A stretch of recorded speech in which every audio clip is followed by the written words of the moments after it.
So often we amplify the voices and the stories and the name of predators, but we don't amplify survivor voices.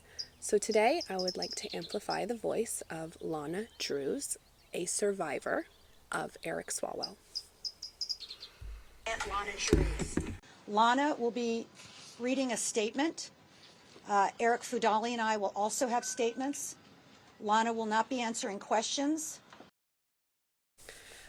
What I notice is how nervous she looks, how scared she is to be there, but I can see the bravery coming through.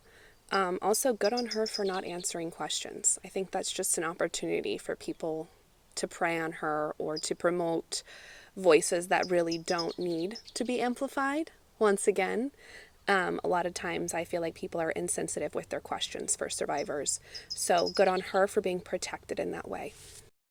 Fudali and I will be answering questions after the statements. Thank you all for coming. Lonna? Hello, everyone. Get closer. Hello, everyone. My name is Lonna Intro. In 2018, while I was living and working as a model in Beverly Hills, and I also owned a fashion software company, I had contact with Eric Swalwell on 3 separate occasions after meeting him socially. It's so interesting. Immediately I'm struck by, again, her bravery, but also her intelligence. She's very well spoken, she's very well put together, and it's interesting. I feel like females always have to quantify their intelligence and their success as a way of credibility. So I feel like a lot of times models aren't believed or they're put in a certain category, so she has to also quantify and say, but you can believe me because I'm also an entrepreneur, which is unfortunate, but I think it's also the reality that we're living in. He offered me connections to further my software company, and I also had an interest in local politics. He invited me to 2 public events.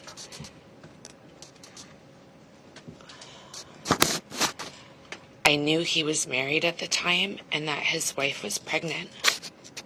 He was my friend.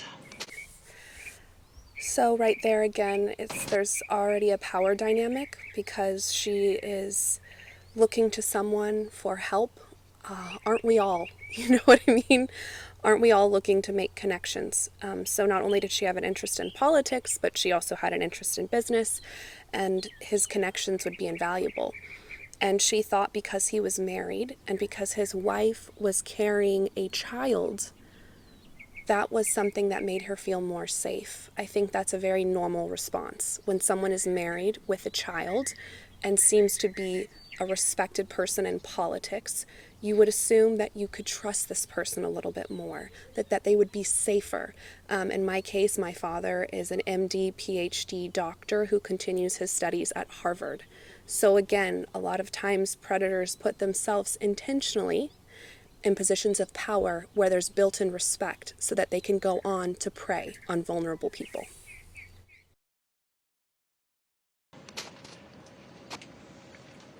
On the 3rd occasion, I believe he drugged my drink.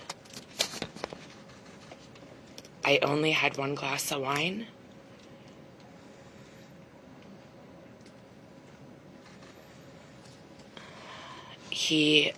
We were supposed to go to a political event, and he said he needed to get paperwork from his hotel room.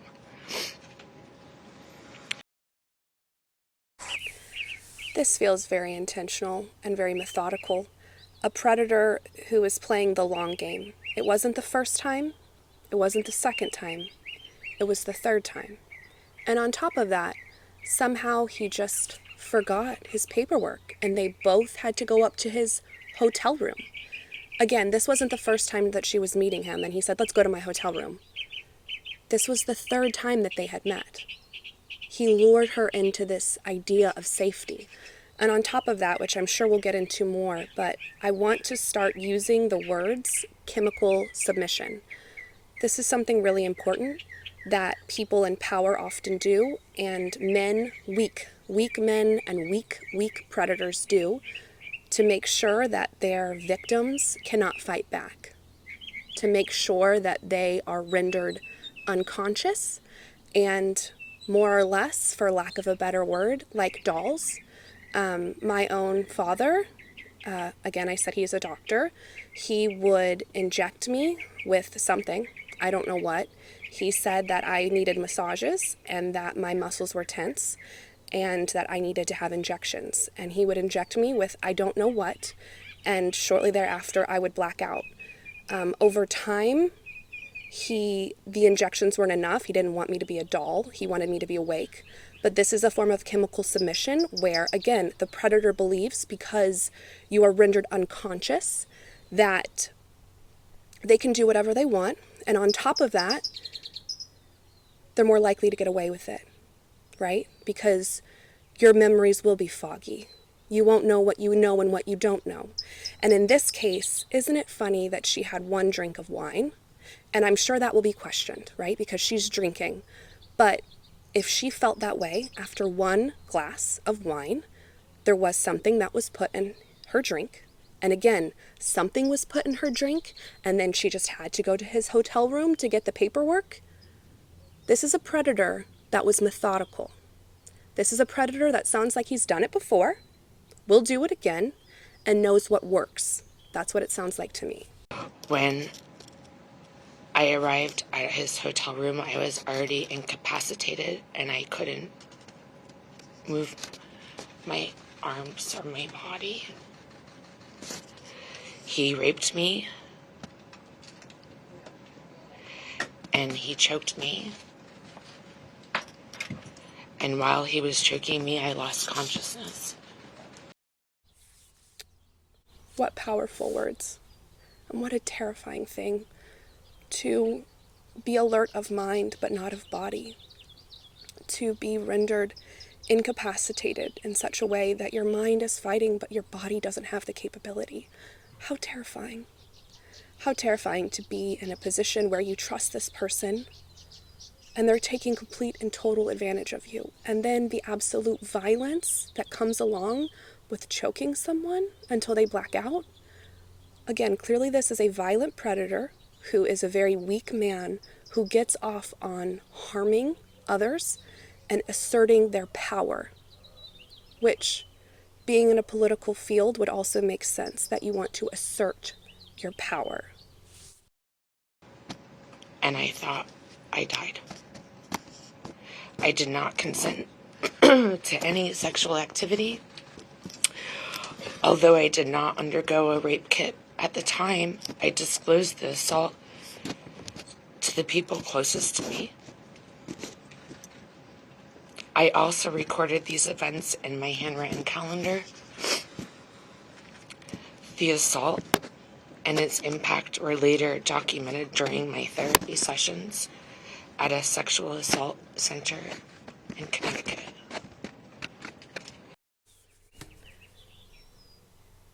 Of course she didn't undergo a rape kit. It is perplexing to me that people expect survivors, after they've been physically assaulted and penetrated, to then go to the cops and to be further penetrated, where you need to strip down naked, you need something inserted inside of you. When you've gone through something that terrifying, the system is not set up in such a way to make you feel comforted, to want to more or less be further abused. How can she trust the cops? Even if she did trust the cops, if they were the best cops in the world, what's going to happen? 1% of people, 2% of people get any justice for sexual violence crimes. You think that women don't know this? You think that people don't know this? You think that predators don't know this? It's basically your word versus their word. They know what they're doing. I am very, very happy that she told people, because unfortunately as survivors, that's all we have. The more people that you tell the trail of truth, the better. That's just to cover your own ass. But a lot of people are private, and a lot of people don't want to share the most vulnerable pain that you can experience, and I get that. I'm very, very glad for her sake that she did tell many, many people. It had a profound impact on my mental health. I self-medicated in an unhealthy way. I did not want to live anymore. I cried all the time for years. At the time, I was in a dating relationship with a boyfriend I was fully committed to.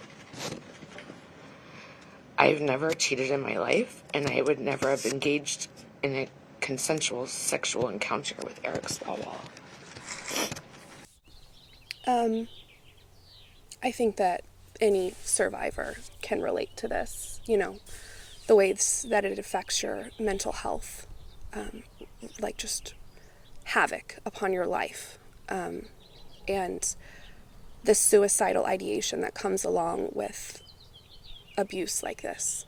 It's very normal, and I just feel for her that she had to experience that, as survivors do. I think that the more that I've acknowledged my own abuse and the more that I speak out and the more that I talk, the less that I possess a suicidal ideation, because for me, I feel like it's rooted in shame and self-loathing. And the more that I reach out and talk about it and release that shame, the more that I want to be here, you know? Okay. Whew. Yeah. Secondly, it's just really sad that she has to say that she had a boyfriend and that she wouldn't cheat. You know, it's even if she didn't have a boyfriend and she did cheat, she should be believed for coming out and speaking about this rape. But again, it always comes down to the woman's credibility, you know? Did she drink? What did she wear? Does she have a boyfriend? Do you know? It's just so sad that falls on the victim, because none of that should matter. Absolutely none of that should matter. And here we are.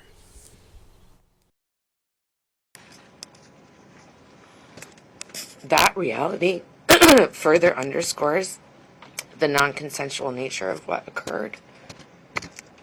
It was a politically unusual and intense time in Beverly Hills, and I was considering a run for city council, which placed me in proximity to political figures and events and added to the pressure to remain composed and silent.